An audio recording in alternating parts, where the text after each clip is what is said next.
Hey everyone, we're back and we're talking about listeners this week. I know a lot of you podcasters, like, this is what you all want, more listeners, right? How many times do we hear that?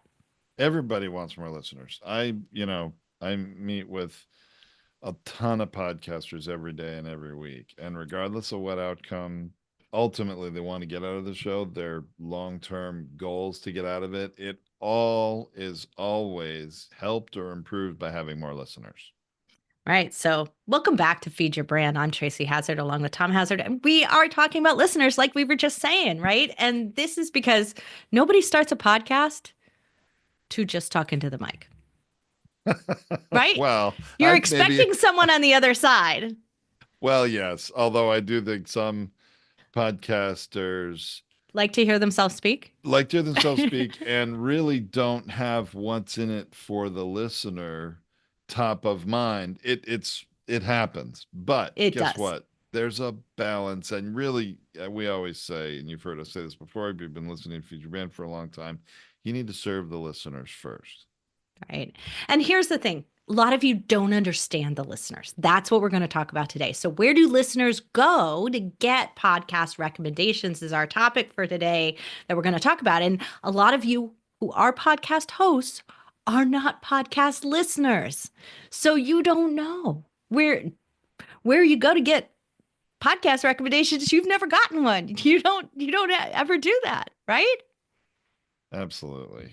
Right. So I thought we'd kind of, for fun, do like top seven, but in reverse. You know how The least David important to the Letterman, most important. David Yeah. Letterman used to count down, right? Like this is the countdown, but I'm only going to do seven, not 10. So, So the top 10 from the home office in, Milwaukee, Wisconsin, or however he used to do it, right? yeah, No, but it's exactly. the top seven. All right. So hit us with the top seven, Tracy. Well, I'm not going to give them to you all in order, but I'm going to go with the most obvious one, which all of you are thinking, and when you start a podcast, this is the first thing you think about. The listening app. Apple is going to recommend you. Spotify is going to recommend you. And honestly, if I could give it 70 on my list, I would put it 70. Like I put it number seven because we're only going to seven. So it's the bottom of my list because it is the least effective thing. Now, it's least effective for two reasons, right, Tom? One, because you guys screw it up. You podcast hosts, you producers out there, you guys are doing it wrong. And I don't know how many times Tom and I have gone over how to do it right. He does webinars on it week after week after week. He does audits of people's podcasts, appraisals of them to tell them what they're doing wrong. You are more than welcome to find out about that. Like, reach out to us. We will give you the answers because we just want you to do it better job. But the second reason is because the algorithm sucks. Like, it is just bad. It's like internet 1.0. It favors quantity over quality above all else. And yeah, I mean, the And app so a is real podcast listener knows that, though. That's the the difference. the listening app is not going to recommend you. They will list shows that are, algorithmically climbing the charts. And so a top ranked show, according to their systems, yes, will be shown. And you can browse through the different categories and see those top shows. But it's very, very hard to get there. And Right. it's not really the most important thing to do because not a heck of a lot of people go through listening apps just browsing what are the top charts. Quite honestly, I think podcast hosts, browse the charts more to see where they are in it or if they're in it or if they're in the new and noteworthy for a Well, new that's show because a than it lot is of, listeners do. but that's because a lot of services and apps are selling you that. So that's what they sell you on. Like they're sending it to you and making you think it's important when it's really not. But a real podcast listener has been burned by those charts. They've clicked on the top three, and some of them are junk and they know it. And so either they think these are like fake reviews on Amazon and I'm never going to believe what the charts say, or they're like, this doesn't get it's too basic. It doesn't get me. It's based on something that's not important to me. And so they will never use the charts. I can say I've been a podcast listener for at least 15. probably 15 years Yeah. easily, at least 15 years. And I have, and since the early days, I have probably not in the last decade once used a chart to choose a show. Right. And the thing is, we all can see shows that are being promoted or featured in Apple or on Spotify. And guess what, folks? That can be bought. And it really, the only way shows are there either something Apple wants to promote because it's in Apple's best interest, or something that a marketing agency, a very, very high-end national agency, is paying to promote a podcast of a nationally known celebrity, and they're making a big splash. And all of us independent podcasters cannot afford to pay that kind of fee to get featured there. So don't ever think you're going to be featured there. It's just not going to happen. And honestly, at the end of the day, I really don't think it's that important. Right. But remember, there's, we were talking about that, is that of the 135 million monthly listeners, 85% of them are looking for a new show. So they are out there looking. They're just not looking in the app because they know it's a waste of their time. Or because they're looking, when they search, if you've optimized your profile, they're going to find you. Well, that's the big problem. It's like, if you don't even have it done correctly and I type your name in and you don't show up, I'm giving up. I think you don't care. Or I'm just unaware that you have a show. Right, exactly. So the listening apps are number 7, the least effective. Number 6, social media posts. Uh-huh. Now, I don't mean this is you posting and your guest posting. This is it. Like, it's just a small amount, a fraction of their audience is seeing that post. And so it's very low traction and conversion. And while they may go, oh, that person has a show, if they happen to be looking for a new show in that genre and happen to see your post, they will make the effort to go out of the app, of the social media app, and go into the listening app to go find your show. They will never click through and leave from that. They just don't do it because very typically it's not leading them to where they want, because like, I don't have Apple. I don't have Apple Podcasts on my phone, so I can't click there if that's the link you give me.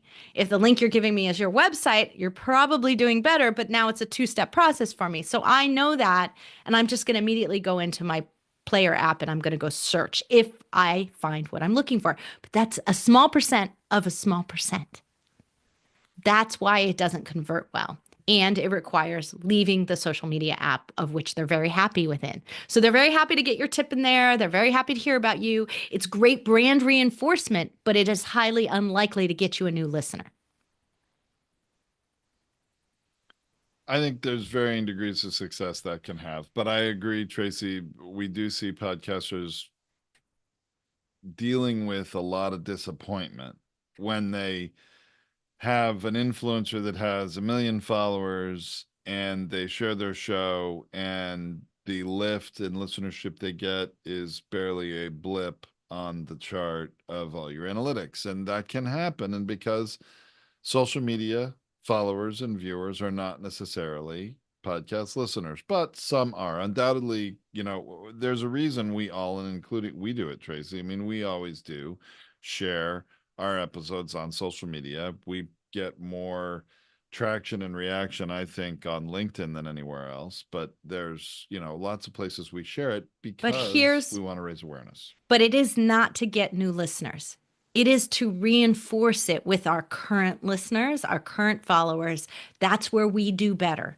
We get more people to actually listen to the episodes because we post it, but they're from our following already. So that's what we're really doing with our social media, rather than getting new listeners out there who've never heard of our show before. It's just, it converts so low, it will be a blip on your stats, as Tom put it. So that's why it's not on my list. It's not high on my list. I do want you to post your show on social media. There's tons of brand reasons to do that. There's tons of conversion reasons for the topic to do it. There's tons of reasons to do it with your current followers, but it is not a listening recommendation model for what we're building here today. So the number 5 is niche organizations, communities, which sometimes could be on social. So you might have a community group or a Facebook page or group that is doing that. So you might have that. So that could also overlap slightly with social, but it's a very specific posting type that you're doing within that group to get the notifications. You might get in somebody's newsletter. You might get them to share out your episodes or your show. We know from past experience that the AARP magazine, the American Association of Retired Persons magazine, recommended a show, and they got 250,000 listeners from it. Listens from downloads of their show just from that article in a magazine. Now, that was a regular magazine publication, but it's a organization around a specific type of person, a specific model of audience, that recommendation had a lot of weight. That was an impressive result from something like that. And the thing is, it's interesting because it's a very old school medium of a magazine, right? That I think older people would tend to read more than younger people, right? And right. That was the market for the podcast.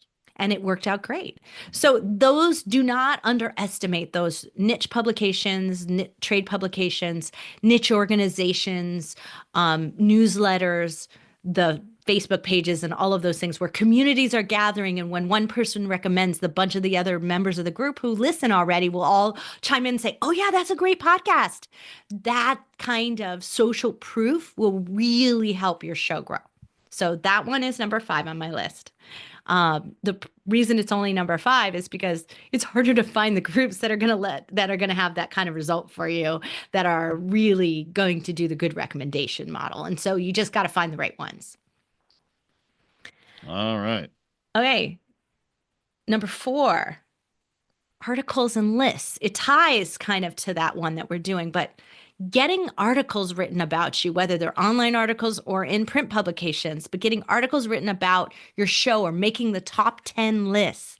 We see this a lot. People will look for the top podcasts in a particular market. So those lists matter, and those lists are very often out of date. So one of the tricks to going in is to go into one of those when you find one online and you Google the top 10 lists in the health and fitness podcast, and you find that 7 of them are outdated. Go and pitch a new list of 10 and include yourself on the list, of course. Or, reach out and just let them know, hey, this is a great article, a great list, and that's wonderful. Were you aware these shows are no longer active and publishing new episodes, but my show that's very much in line with this is publishing new episodes. Would you be willing to replace one of your shows with mine on your list? Or as Tracy suggested, these kinds of authors of blog posts and also true of real, magazine articles.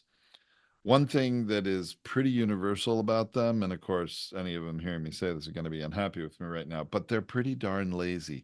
And the other reality is they're super busy. And the reason they haven't updated that post is they're working on something new. They don't have time to go back and even check if that one is old. So if you do the work for them and you serve it to them gift wrapped, here's an updated list, an updated article. Here, I've gotten all not only the shows you should list, but a little blurb on each. And yes, yours is in there too. Here, I've created this update for you. Would you be willing to update your post? It'll be a lot more relevant and benefit you as well as these shows. And they probably are just going to do it because all they got to do is copy and paste it. Absolutely. So that's why that makes my list, because it's actually a really easy one to accomplish, because all you got to do is Google the top 10 lists on whatever categories you want and go find out what's out there. And then also remember, you had those trade organizations, those niche organizations. Could you pitch a list to them? Now, good suggestion, Tracy. Yeah, I love that one. That one does have a really good listener traction list, and it's a place where people will pay attention. It's where listeners will go and value the recommendation that's made. Now, the third is other podcasts and guests. So if you have other podcast hosts and you're guesting on their show, right? So you're doing the swaps, or you're guesting on other people's shows, that is an easy way to get new listeners. And it is because, remember I told you that a lot of podcast listeners are out there looking for a new show. they're already listening to some shows out there. So if they're listening to a show and they think you have added value and that host brought you in and had you featured on their show, they're treating it like an influencer recommendation. And so they're going to go, well, I'm already a podcast listener. How easy is it for me to go and just click on that person's show? It's so easy. They're already in the app. You remember the old cliche? If you want to have success fishing, fish where the fish are. This is really that. This is, obviously raising awareness of your podcast on other podcasts, because guess who's listening to those? Podcast listeners. I mean, it's really pretty simple when you think about it.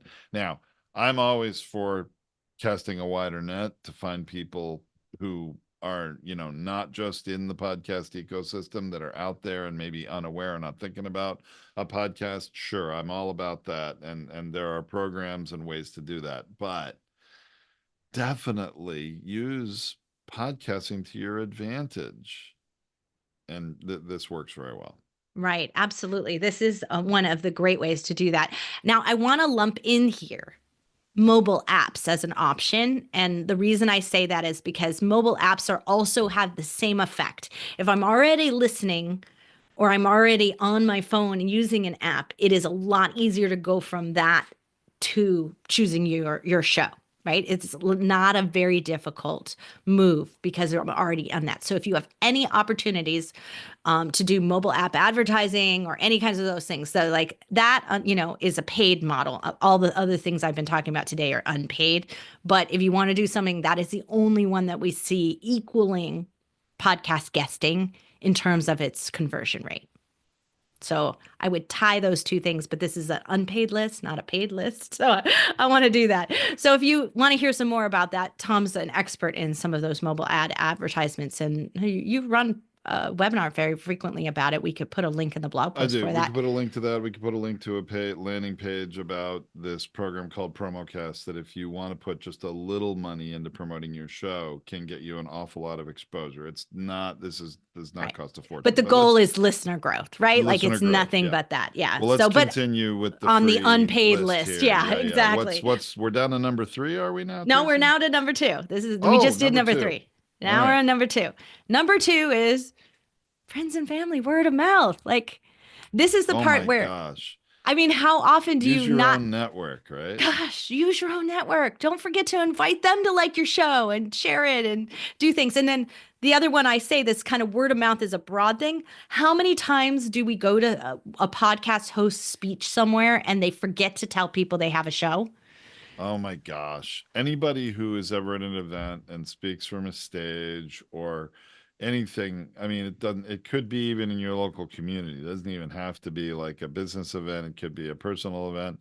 Tracy, we've even taken on an ad for our own podcast in like the school sports, like what do they call that football catalog every year? The media guide, yeah. The media guide, yeah, for the football team at the local high school. I mean, if you live in a bigger town or city like we do, I mean, our high school in our area literally has over 2,000 students, and that's an awful lot of parents and families too, right? And these things are not expensive. It's a donation. It's a donation. You can deduct it, and it's less than buying dinner out. I mean, it's not that expensive, and you can get exposure for your show. But there's also completely free opportunities. Like Tracy said, use your network. You must have some amount of personal and or business network reach that you can reach. And Tracy, I love these sorts of things. You and I for a decade now have really been very involved in all kinds of business networking.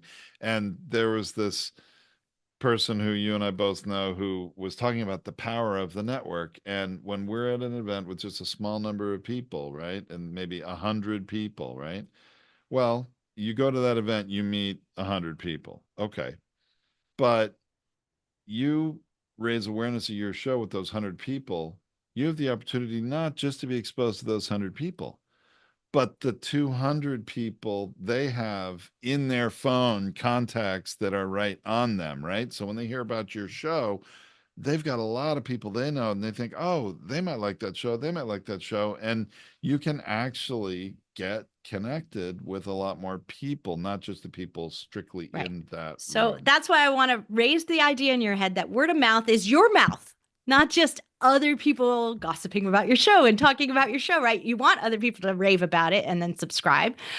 So that's an ultimate goal. But you really do need to remember that it comes with first being proud of your show and telling people about it.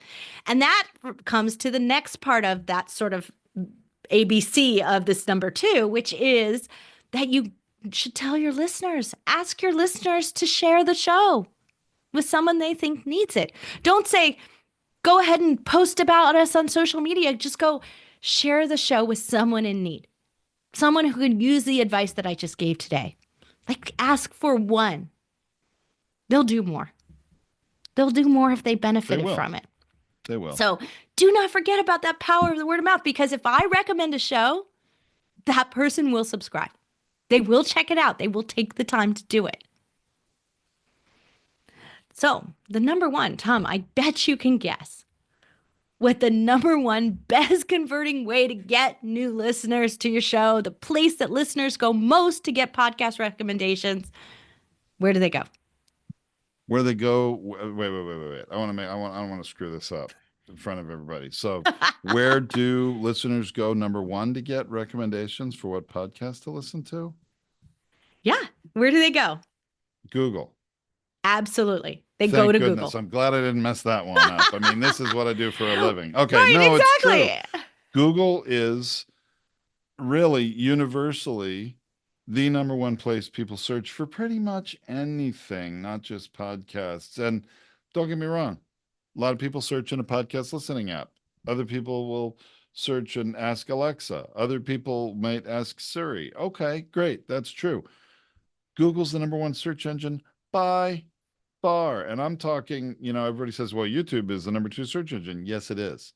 But it's a small single digit percentage of total searches compared to Google, and everything else is even less than that. Okay, rant over. Go ahead. Yeah. So Google is the place where we go because we are going to get better recommendations that are more general to in the area we're looking for. So if I'm looking for a podcast that can talk to me about, e-commerce or, recovering from cancer, whatever it might be. And I'm looking for that. If I type that topic that I'm looking for, and all I do is just add podcast to the end of it, stuff shows up. And what shows up, 9 times out of 10, you're not participating in. And that's what I want you to understand. Tom and I were talking about this a couple episodes ago, or a couple of, coaching calls ago. We were talking about the analytics and the stats and the other things. And my stats are by far 60% of my traffic comes from Google. 60% of listens to my show come from Google. And that's usually just one episode before then they hit subscribe. I have a really steady subscriber increase that is coming from those people who are checking out the show from Google to begin with. But I have a 60% of my traffic is coming from Google to begin with. So they're coming through a blog to an episode. I think what you mean to say is they're coming from Google Chrome browser, not a listening app. Is that correct? Right. Not a Google search per se. Right. But it is the same effect because they're coming from something that is searchable, Google, a URL that I have somewhere, right? They're coming to that from somewhere else. And it's likely they're coming from search because I don't post out those. I don't post out the long form, long tail Google Chrome that you would use to be listening to my show. I don't post it that way, right? You have to come to the blog post for the episode. That's how you would get there. You'd be reading it, you'd be listening to it, but you'd come from some kind of search somewhere, occasionally a social media post, but highly unlikely because I usually just sent you to my podcast page from there. So it's just a matter of semantics about how you get to it and get through to it. So it is trackable for me, but I have a lot more listens than most people do coming because I've built up a lot of Google value over time. Well, and that really is what we believe is the greatest opportunity and the greatest value for every podcaster in being heard and found is through Google searches as a result of the content you're recording in your podcast, right? I mean, Right. this is the way you can be found more than other shows. Other, yeah, oh gosh, how many shows every day? Yesterday I was checking out another show that said it was a podcast. It came for a podcast power appraisal to our website and did that, with me. And I'm trying to find their show. It's not even on podcast listening apps. It's only a YouTube show right now. And there's nothing wrong with that. But again, talking about maximizing your exposure, leaving it as only a YouTube show and not putting it out as a podcast, that's one level of opportunity lost. Not Well, having a you really website can't that's call the home yourself a for it is a bigger podcast. one. I You can't know. call yourself a Well, podcast if you're not syndicated. It is. Sorry, YouTube is blurring the lines there now because you can have a YouTube podcasts, and for those of you listening, I have like air quotes going up here, YouTube podcasts playlist of your episode videos. And in the world of YouTube, you're calling it a podcast and it's a podcast. And it doesn't have to be on Apple or Spotify or iHeart, any of the other listening apps. Now, it absolutely should. There's no reason not to. And you can do a publish it once and have it push everywhere. That's the whole point of podcasting, right? But YouTube is in how the terms they're using and how they're presenting certain playlists of videos. They're definitely blurring the lines of, and I think, Tracy, I wonder if one day, maybe after we're done in this industry or this business, retired, whatever, I don't know, will new people listening to podcasts be like, what do you mean podcasts used to be audio only? I mean, maybe that won't really be the case at some point, but Well, right and now look, they're I still don't care what distributed format. more through audio than video, quite honestly. Really Right. are. I don't care through that about that at all. What I'm saying is that you're not a podcast if you're not on all the listening apps. I tend to agree with you from all practical 'Cause reality. that's what the Yeah. listener sees. I have my preferred listening app, and if you're not listed there, you're not a podcast. That's how they see it, right? Yeah. That's why you cannot do one platform, No. right? You Agreed. can't just do Spotify. You do that, there's millions of listeners on other platforms. That's their preferred listening app. You're missing them. And YouTube is a preferred area, YouTube Music, really. But it's a preferred area for some people. So that's why you can't just be in one place. But the real point of Google is that if you don't have a landing page for your podcast show or website, hopefully, that you own, you're not really appearing in Google search. There's nothing that's going to help you do that. Not one of the hosting companies will give you something that actually has any kind of Google ranking at the end of the day. They get the ranking, you don't. So there's no place for you to get any kind of Google search working for you unless you own your own podcast page somewhere. That's it. You've got to make sure that that's Google ready because it's a great way to do it. The second part of it is that so many of you are forgetting about your image search. Because a lot of times when I'm confused about what the podcast is, I just go into the image because then I'll be like, oh, that's the one I was talking about. I don't know how to spell it. Like, Hazard has two Z's. Like, how many times do they get my name wrong? But they will remember what I look like because they heard my speech. So they go podcasts on podcasts, and then and they go into the image library and they're like, that's the one, feed your brand, Tracy Hazard with two Z's. That's why it wasn't working in my app. Hopefully you fix that with, at least some amount of it, but, some amount of search criteria where you've spelled your name wrong, right? Just to make sure. But it's really where Google search and image search go hand in hand together. Do not forget about that. And you have great cover art, so use it. Make sure it's tagged. Make sure it has your name in it, your show name in it. Make sure it's got an alt tag in it. Another huge reason to create, and this is just a friendly tip and advice. This isn't one of Tracy's, top 7 things about, today's topic. But really, if you have a show and you're not creating a unique image, graphic, artwork, call it whatever you want, a unique square image, and it doesn't have to be 100% unique every time. You can have a template with some identity of your show and stuff in it, and you're just going to drop in a reference image related to what you're talking about behind some other stuff. I mean, it really can be very easy. You can do it in Canva. Doesn't have to cost you any money. But creating a unique image for every episode has incredible value for you in SEO because you can have keywords associated with that image and they come up in Google image search. And if they're on your website, guess what? People click on it, they go to the source page where that image is from, they're on your podcast webpage or wherever it is you want them to be. So much missed opportunity there for shows that don't create a unique image. Not only are they getting less click engagement when people are scrolling through all their episodes, but they also, um, are missing more opportunity in that huge net that you're trying to cast to be found by new and more listeners. It's just opportunity loss, and it doesn't take very much time. So, and if you're having your episode produced, they should be creating one for you, whoever's producing your stuff. They can't, audio editing is only one small piece of what should be happening. Right. So to go back one to 7 and recap here. Recap. Google, search, and image. 2, word of mouth. Don't forget about your mouth. Tell people about your show. Number 3, other podcasters or other mobile apps, like anything that is already likely to have a lot of listeners, and listeners will just quickly search over and find the show, right? Number 4, articles and listicles, any kind of articles and lists anywhere, digital and in print. Number 5, niche organizations, trade groups, any place where communities are gathering focused around either your topic or your ideal listener. Number 6, social posts of your guest, yours, social posts of any kind. Just make those social posts wherever you can. And number 7, listening apps. Making sure that you're optimized for them at minimum, making sure that you're on all of them, right? Those are the main ways to capture those 7. And if you do all 7 of those, you are optimizing your opportunity to be where listeners are getting podcast recommendations.